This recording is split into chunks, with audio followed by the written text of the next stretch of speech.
वाबुदहु वला तुशरिक बिही शैआ। रब्बे जुल जलाल ने कुरान मजीद के अंदर इरशाद फरमाया कि इबादत करो मेरी और मेरे नाल किसी नू शरीक ना ठहराओ। व बिल वालिदैन इहसाना, और अपने वालदैन दे उत्ते इहसान करो। ए तुसी ऊपर तस्वीर देख लियो, वीडियो चल रही है। ये लाहौर के अंदर एक वाकया पेश आया। एक बदबख्त बेटे ने अपने 60 साला बाप नू संगला दे नाल घर के अंदर जकड़िया है। किस वजह तो कि वो जायदाद जिहड़ी घर की वो मेरे नाम नहीं करता। तो उसकी वालदा ये कह रही है कि ये बेटा नशई है, ये अयाश है, गलत सोबत के अंदर बैठता है। अगर असी ये जायदाद इसके ना कर देने तो असी दरबदर हो जावांगे, ये बेच देगा। तो कुरान मजीद बुरहान रशीद के अंदर खालिक कायनात ने इरशाद फरमाया कि व बिल वालिदैन इहसाना, कि अपने वालदैन दे नाल इहसान करो। ये बेटा जो पैदा होया होना है उदों इसकी वालदा ने जड़ियाँ तकलीफ़ां चलियां ने और फिर इसके वालिद ने अपने वास्ते जीना छड़ दिता कि बेटा पैदा होया। और इस बच्चे की परवरिश करने दे वास्ते इस बाप ने पता नहीं की सख्तियाँ, पता नहीं किनियां तकलीफ़ां जड़ियाँ ने वो अपने जिसम के उत्ते उन्होंने झल के ते इस बच्चे नू परवान चढ़ाया। और अज ये बच्चा बड़ा होके अपने बाप नू संगला दे नाल जकड़ के ते उन्हें कोलों जायदाद मंग रहा है। ए बदबख्त इंसान, अगर ये बाप तेनू जायदाद दे भी देवे, अगर ये वालिद तेरे ते नाराज हो गया तो तेरी ये दुनिया जिहड़ी ये दुनिया ही तेरे वास्ते जहन्नम बन जाएगी। और ये जिहड़ा तेरा घर है, जिहड़ी जायदाद है, यही तेरे वास्ते जहन्नम का गड़ा बन जाएगा। क्योंकि रब्बे जुल जलाल ने इरशाद फरमाया है, अगर मैनू राजी करना है तो अपने माँ बाप नू राजी कर लो।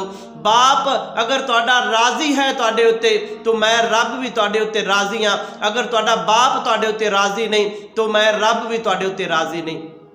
तो इस वाक़े दे बड़े दिल नू तकलीफ पहुंची कि ऐसी बदबख्त औलाद भी है कि जिहड़ी अपने माँ बाप दे नाल इस तरह बदसलूकी कर दिए, उन्होंने परेशान कर दिए।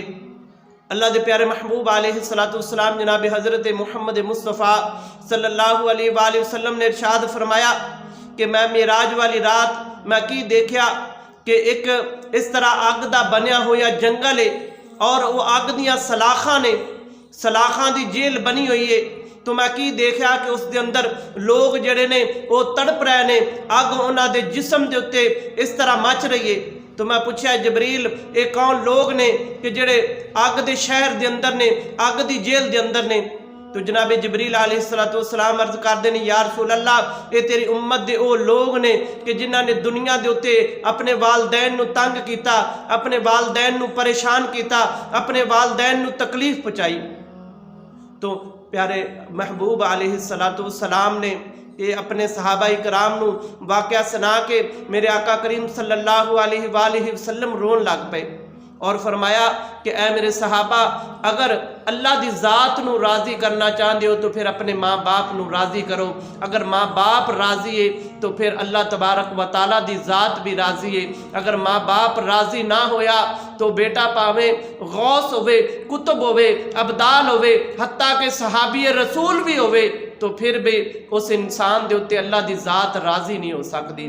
तो इस वाक़े तो बड़ी दिल नू तकलीफ पहुँची और असी इस दे वास्ते हुकूमत दे अगे अपील करने कि इस बदबख्त बेटे नू सख्त तो सख्त सज़ा दी जाए और एक कानून बनाया जाए कि जिहड़ा वालदैन दे नाल बदसलूकी करदा है, जिहड़ा वालदैन दे उत्ते जुल्म करदा है, उन्होंने हकूमती लैवल ते उन्होंने सज़ा दी जाए और इस इंसान को ऐसी सज़ा दी जाए कि आने वाली जिहड़ियां नस्लां ने वो भी उन्होंने भी पता चल जाए कि अगर असी वालदैन दे नाल बदसलूकी करांगे तो साडा भी यही हाल होएगा कि जिहड़ा इस इंसान दा होया है। इस वास्ते असी उन्होंने हुकूमत के नुमाइंदियां दे अगे असी ये अपील करने कि इस बदबख्त बेटे नू कड़ी तो कड़ी सज़ा दी जाए ताकि पता चल जाए उस औलाद नू कि जिहड़ी माँ बाप नू तंग कर दी है कि जो माँ बाप नू तंग करांगे तो फिर सानू दुनिया के उत्ते भी सज़ा मिलेगी। और मेरे आका अलैहिस्सलातु वस्सलाम ने इरशाद फरमाया, जिहड़ा बंदा वालदैन नू तंग करदा उनकी दुनिया